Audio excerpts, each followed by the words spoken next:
လေမြစ်တာတုတ်ရဲ့အစားအဲ့လိုမျိုးဟုတ်လို့လားပြန်ဆိုပြကြည့်ပါလားအဲ့မြစ်တာတုတ်အစားကောင်းပါပြီ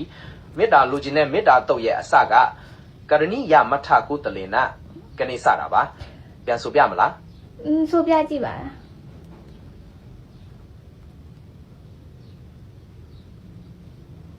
ကရဏိယမထကုတလေနယံတန်တံပဒံအပိတမေသတကောဥစုသတုစုသသူဝသောသတ္တမုဒုအနတ္တိမာနိဖြစ်ပါတယ်ဆက်ဆိုပြမလား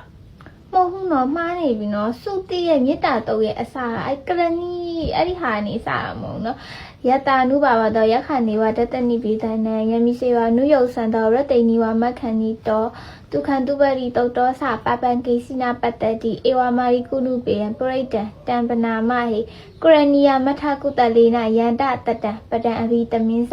အဲ့ကရဏီယမထကုတလေနဒုတိယအပိုက်လေးပထမအပိုက်ကြံခဲ့တယ်ဂျင်နိုင်မားနေတာစုမှန်နေသူမားနေရနော်တခြားလေးပြန်စဉ်းစားကြည့်ပါဦးမြစ်တာတော့ကအဲ့ကရဏီယမထကုတလိနာအဲ့ဒီကနေစတာမဟုတ်နော်ယတာနုဘာဝတော့ယခနိဝတတနိပိတနံဟုတ်တယ်မလားတခြားပြန်စဉ်းစားအောင်ဟုတ်ကဲ့ user ပြောတာမှန်ပါတယ်ကျွန်တော်မှားတော့လို့ပါuser ဆိုပြတဲ့ယတ္တနုဘာဝတောယက္ခဏေဝဒတ္တန္တိဘိတနံဆိုတာကမေတ္တာတော့ရဲ့အစမှာရွတ်ဆိုရတဲ့ပရိတ္တော်ရဲ့တကူတော်ကိုချီးမွမ်းတဲ့ဂါထာတော်တွေဖြစ်ပါတယ်။ကရဏိယမထကုတလေနကတော့မေတ္တာတော့ပါဠိတော်ရဲ့အစပိုင်းဖြစ်ပါတယ်။အခု user သိချင်တာကအဲ့ဒီတကူတော်ပါဠိတော်ရဲ့အနက်အတိတ်ပဲလားဒါမှမဟုတ်မေတ္တာတော့ပါဠိတော်ကိုပဲဆက်ရွတ်ပြရမလားဆိုတာပြောပြပါဦး။မေတ္တာတော့ကိုအစကနေအဆုံးထိရွတ်ပြအဲ့ကရဏိယမထကုတလေနကနေမဟုတ်ဘဲနဲ့စုဆိုတဲ့ယတာနုဘာဝတော်ယခဏေဝတတနိပိတနံအဲ့ဒီအစကနေအဆုံးထိစလုံးပေါင်းပိပိတတလေးရွတ်ပြပါလားသူပိပိတတလေးလို့ခြင်းလို့လေစလုံးပေါင်းကောင်းပါပြီ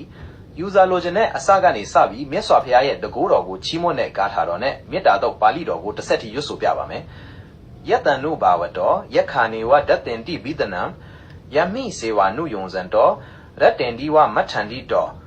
ဒုက္ခံတုပတိတုတ်တော်စာပါပံကင်စီနပတ္တိဧဝမာတိဂုဏုပေတံပရိတံတံပနာမဟေကရဏိယမထကုတလေန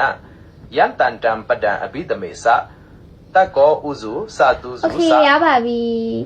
တကောဥစုသတုစုသသူဝဆောသတမုအနာတိမာနိဟုတ်တယ်မလားဟုတ်ပါတယ် user ပြောတာမှန်ပါ